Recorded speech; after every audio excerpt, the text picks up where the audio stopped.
English from your first lesson? Sign up for your free lifetime account at EnglishClass101.com. Welcome to EnglishClass101.com's English in 3 minutes, the fastest, easiest, and most fun way to learn English. Hi, how's it going? I'm Alicia. Nice to meet you. In this series, we're going to learn some easy ways to ask and answer common questions in English. It's really useful, and it only takes 3 minutes. In this lesson, you're going to learn new, more common ways to ask and answer the question, "How are you?" in English. You've probably learned, "How are you?" and "I'm fine" in textbooks before, but in the United States, people will usually ask this question and answer it in a different way. First, let's review. If someone says, "How are you?" you can say, "I'm fine." I'm fine. Here are some other ways to answer. Pretty good. This means about the same thing as "I'm fine." Pretty good. We also have not bad. You can use this if you are feeling just okay or so-so. Not bad. Let's look at our question again. How are you? This is the most well-known way of asking how someone is. You could use it when you want to be polite. But now, let's look at some different ways to ask how someone is. These ways are more casual and much more common. First, hey, how's it going? Hey, how's it going? You can answer this in many ways.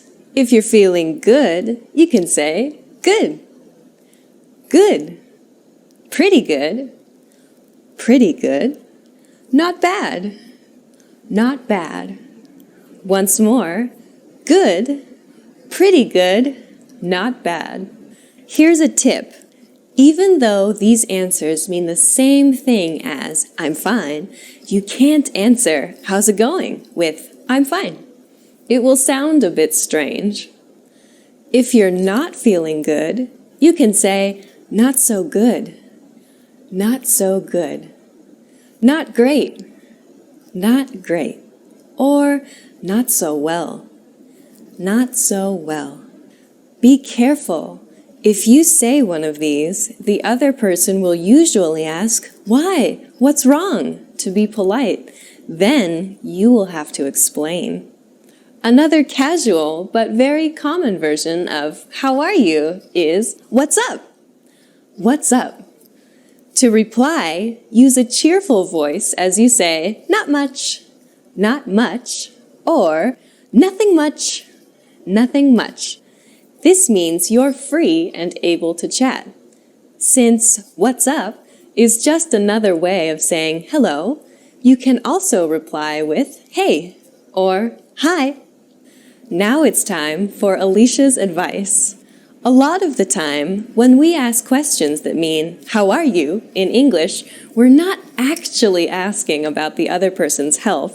We're only asking to be polite. You should think of these questions as another way of saying hello, a way for the conversation to get started, instead of actual, literal questions. In fact, when someone asks you, "What's up?" you don't even have to answer. Just say, "What's up?" in reply. Welcome to EnglishClass101.com's English in 3 minutes, the fastest, easiest, and most fun way to learn English. Hey everyone, I'm Alicia. In this series, we're going to learn some easy ways to ask and answer common questions in English. It's really useful, and it only takes 3 minutes. In this lesson, you're going to learn how to ask what someone's job is in natural English. Of course, you can just say, "What is your job?" This is correct English, but it sounds too direct and awkward. Native English speakers almost never say this in a social situation. Instead, they use a different question.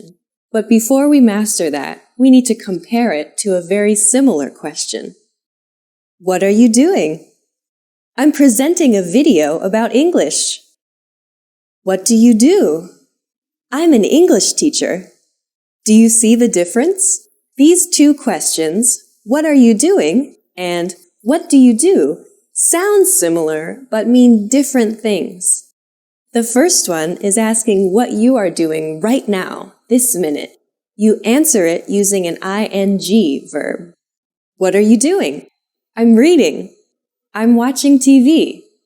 While the second is actually a shortened version of what do you do for a living? This is how we ask, what is your job, in natural English. Let's practice this question. What do you do? What do you do?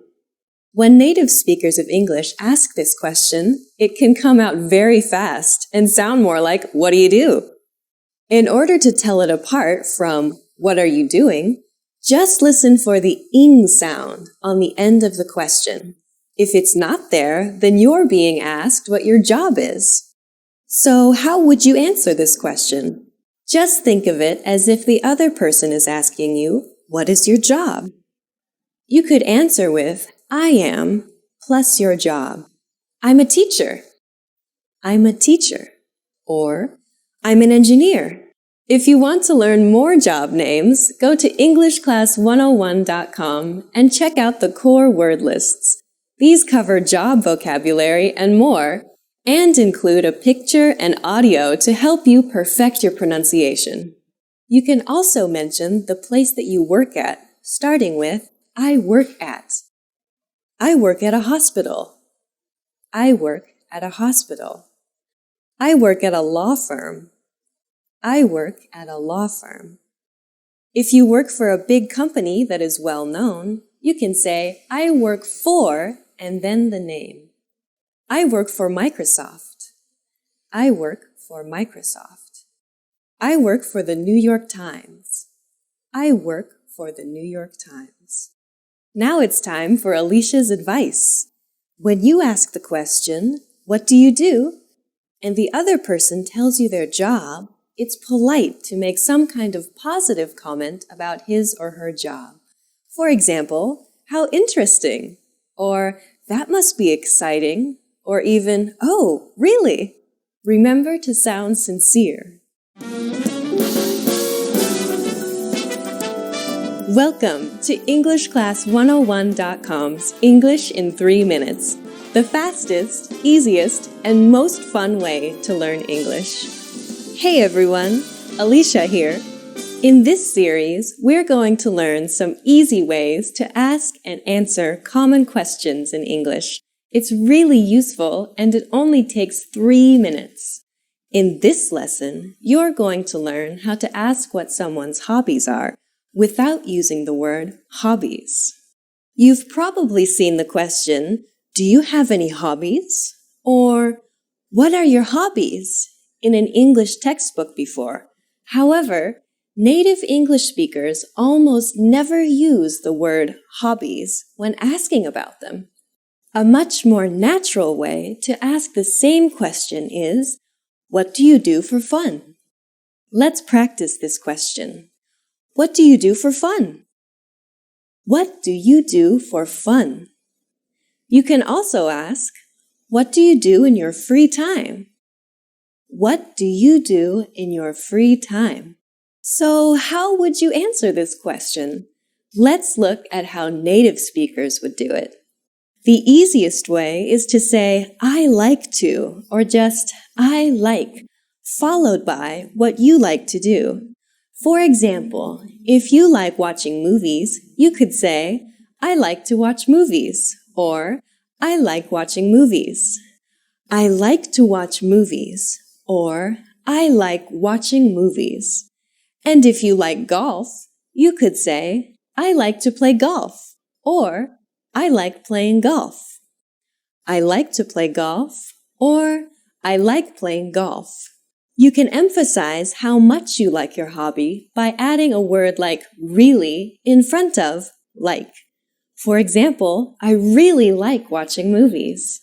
On the other hand, if you want to play down how much you like something, you can say kind of.